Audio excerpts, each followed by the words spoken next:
Welcome back to Canyon Professional Development's Wednesday webinar. My name is Tyler Heckel, and last month we talked about gardening with our friends from Urban Farming Education. This month we are so excited to have a guest from the Honors College, the newly named Ingram Honors College, and I'm also excited that it's a fellow student. So without further ado, please welcome Acey Faulkner. Thank you. I'm so excited to be here. Acey, how are you doing? I'm doing good. Can't complain. Life is so fun. I'm glad to hear that. Can you quickly tell me a little bit about your background, where you come from, what's your major? Yeah. So my parents were military, so I come from like all of the United States. Yeah. And so I've always loved school and just learning new things, going on new adventures. And so like coming here, I wanted a new adventure, and I had never lived out west before, but I was born out west, so it was like come back. And so I'm majoring in biology with an emphasis in pre-physician's assisting, and then I have a minor in sport and performance psychology, which I feel so nerdy saying, but yeah, it's definitely a mouthful. It's definitely a mouthful, but it's fun, and I love it so much, and I love the school. So what kind of like interests you in that field? I blinked my senior year of high school. Okay. And I was in all science classes. Can you explain for the people at home what does blinked mean? Like, I looked down at my schedule. I was just taking classes that I was interested in. Okay. And I was like, oh, my entire schedule is science. Yeah. And I was like, apparently I really like science then.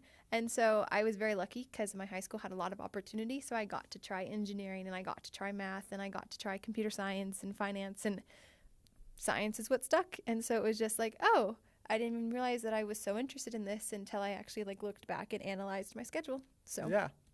And then obviously I mentioned earlier that you are a member of our Ingram Honor College. Yes. Can you talk about like what drew you to joining the Honors College and your leadership? So can you explain your leadership position and like why you wanted to do leadership? Yeah. So in high school, I was the co-president of my NHS. Okay. And so I've always been involved in honors, always taken as many classes as I could, took APs, as many as possible. And so academic excellence and rigor has been important to me all growing up. I have put a lot of stress on my grades and a lot of importance and value in that. And so I decided to join the GCU Honors College. They made it really easy. My GPA was high enough that they sent me an email saying you're able to apply. And I said, oh, I would love to send. And then I was in the Honors College. And I didn't really know what that looked like, but I knew I wanted to get involved coming to campus. And so I got involved like really, really, really early. Like my freshman year, I think one of the first things I did was honors orientation, get involved, which was so fun. And I'm so glad I did. And so they essentially just poured into me and my leadership development for like 2 years. I was in various different programs. And then it was kind of a God thing. I was like, oh, maybe I'll apply. I had a couple of leaders and mentors that were like, apply. And I was like, no, I don't want to. But then I did, and I'm very grateful. I'm now the director of Faith, Integrity, and Service, which I call FISH because it's FIS, and then we're in honors. And so I was like, yeah, FISH. I think when you graduate, like your biggest legacy would be creating the acronym FISH for the Faith, Integrity, and Service. And we're like the little Jesus fish, like if you've ever seen The Chosen. Yeah. Yes. This is the best news I've heard all day. Thank you. Everyone, if they haven't applied to be FISH next year, they need to because apply it has to the FISH. coolest acronym on campus. Exactly. I agree. I really like what you said about academic excellence and rigor, right? That's something that's super important to me, pursuing excellence. So I thought that's what really stood out to me. Also, fellow member of the Ingram Honors College right here. So there's two of us. That's what we like to hear. Yes. My cousin, she's a senior in high school. Okay. And I'm walking through. She's coming to GCU, so shout out her. But I've been trying to push on her, like, hey, join the Honors College. Yeah. So from an admissions perspective, like, why would you tell someone to join the Honors College? Since coming from high school, not knowing anything about it, I would have said academic rigor would have been my first draw.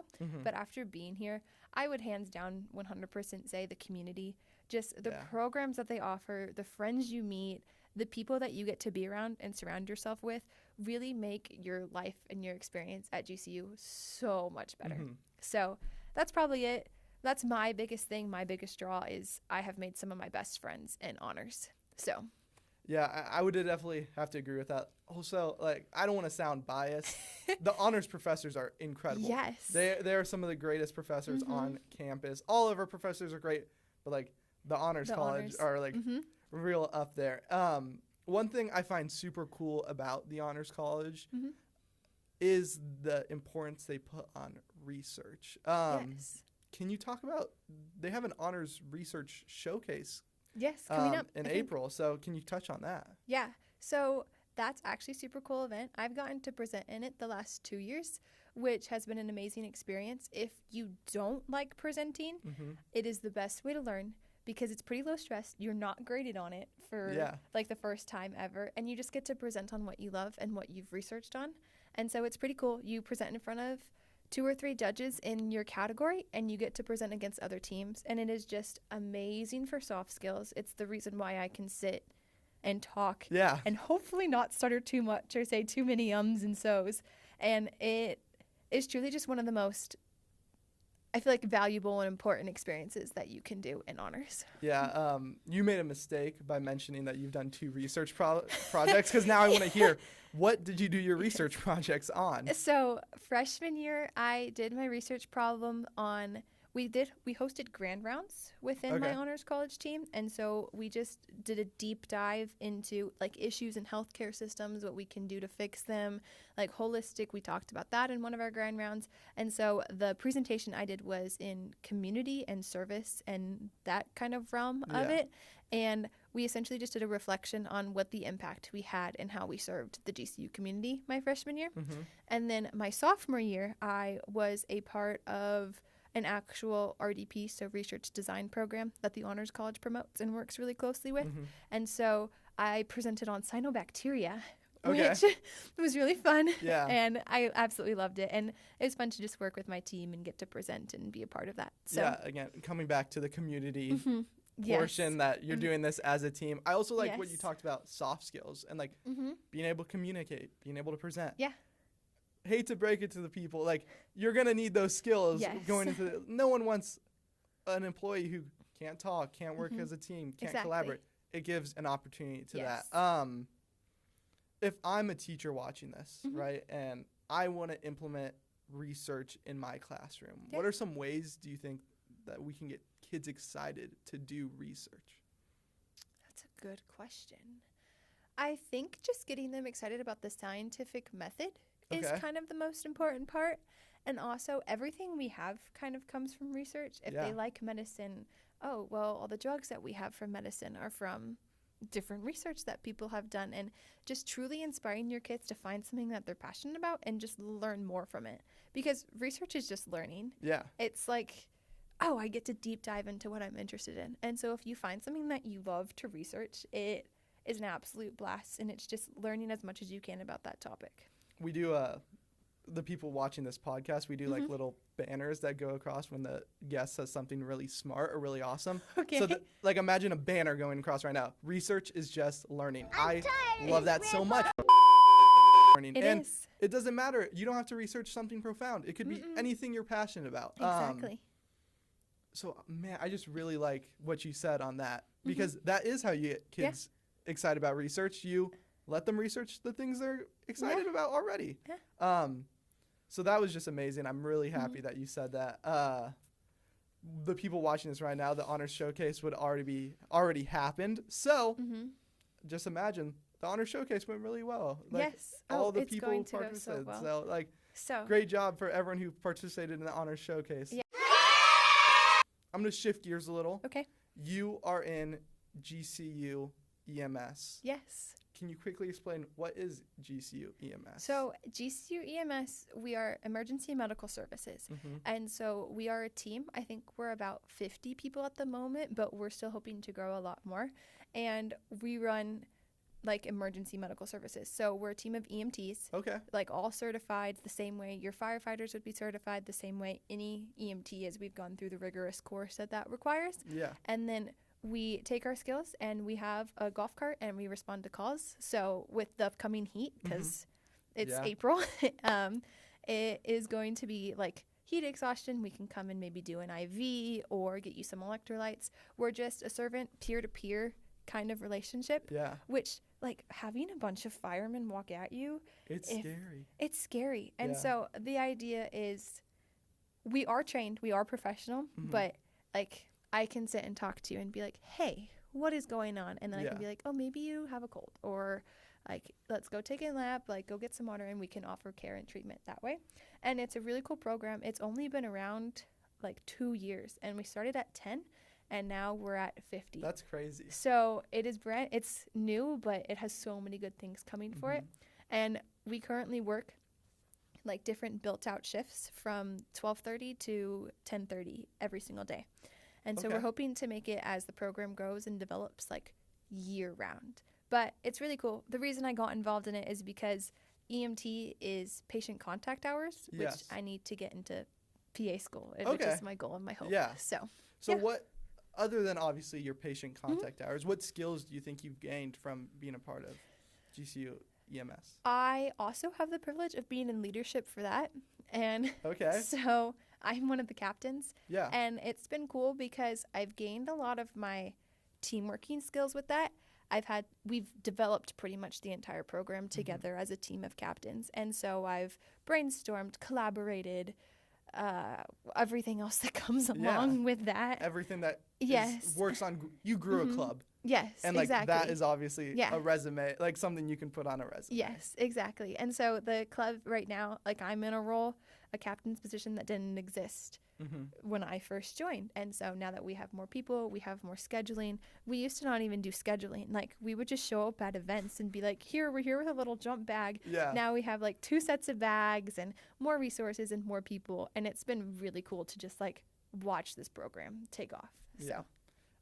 The only unfortunate thing is that it doesn't have as cool as the acronym as FISH. Yes, I know. Like we're gonna have to work on something that can get as cool as an acronym. Get as cool as an acronym as FISH, because I don't think there is anything cool. I don't think so either. It's so perfect.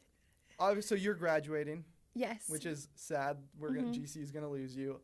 However, that means throughout your years you've gained a lot of wisdom and knowledge. Yes. What's some advice you have from, I don't know, maybe middle schoolers watching this, or high schoolers watching this, or maybe freshmen in college watching this? I think find what you love. Okay. And get involved with what you love. Like I just freshman year joined everything a little bit that I could and dipped my toe in every little thing. So I did service things because I love to serve. I would go do GCU outdoor rec because I love to go hiking. And then I knew academics were important to me. And so I started being involved in the Honors College.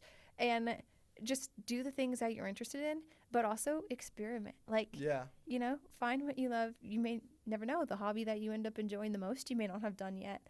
And so just be as open-minded as you possibly can to new people, to new ideas, and to new things. The hobby you might like the most is one that you might not have done yet. Yeah. That is another awesome thing, because you don't know until you know. You don't know unless you try. So I definitely would echo that. I would encourage people to try some new things. Yeah. And speaking of try new things, look at that awesome segue. I am trying a new segment on the show. Okay. Woo. Yes. We're doing education hot takes. Unfortunately, I don't have a cool alliteration. So I'm going to think of a better title for the segment. Yes. Sorry for everyone watching. It's you get a lame title for now. But education hot takes. I love it though. Do you have an education hot take? I think my biggest education hot take is that school should be year-round. Explain. Which I know is kind of crazy, but I'm one of those people who, once I get into routine, I like to stay in my routine. And so when I have just 3 months off for summer, I come back to school and I've entirely forgotten what I learned. And so then it's I spend the first bit reviewing. But if you just did year-round little breaks, I think it actually gets you used to how the workforce goes, where you just take smaller vacations. And I think it will help you learn more continuously and consistently, and have a better pace in life. You're not so excited for summer. You're excited for your break. The ups and downs. You get so excited for summer, but then you're all the way down. I think it will be more consistent for students. So yeah, I like that. Especially what you said about the workforce. I was thinking when I graduate, by summer, hey, now I'm starting a job, and now this is my life from now on. Exactly. So it is a very jarring switch. So I don't mind that hot take. Yeah, and I think the cool thing is you can research that. You can see where places have implemented year-round school and what are the benefits. So if anyone's watching that wants to research on the benefits of year-round school, maybe I'm wrong. Honor Showcase, they can prevent their findings. Or if they're wrong, research it and tell us why we're wrong. Like exactly. That's the cool thing about research. It can be used to prove points. Well, Acey, thank you so much for being here. Anytime. Thanks for having me. Thank you guys so much for watching. We'll see you next time.